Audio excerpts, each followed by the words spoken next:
हैदराबाद में मैट्रिक इम्तहानात में तालीमी बोर्ड नकल रोकने में मुकम्मल नाकाम रहा, लेकिन मीडिया की आंख बंद करने के लिए इम्तहानी मराकज़ में दाखिले पर पाबंदी लगा दी गई है। बात कर लेते हैं इरफान अराई से। जी इरफान।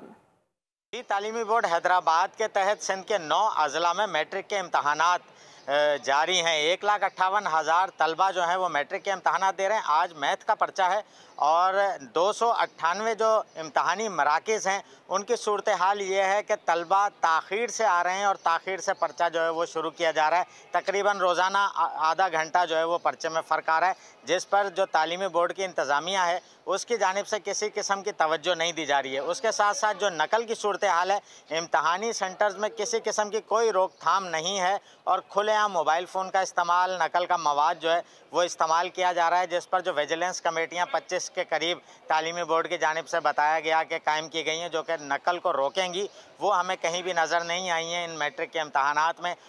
और इन तमाम पर्चों के बाद भी तालीमी बोर्ड जो है वो जागने को तैयार नहीं और मज़ीद आगे जो पर्चे आ रहे हैं उसके हवाले से भी कोई पॉलिसी अभी तक सामने नहीं आई है। ताहम एक पॉलिसी ज़रूर सामने आई है कि अब मीडिया को इम्तहानी सेंटर्स में अंदर दाखिल होने से रोका जाए। बहुत शुक्रिया।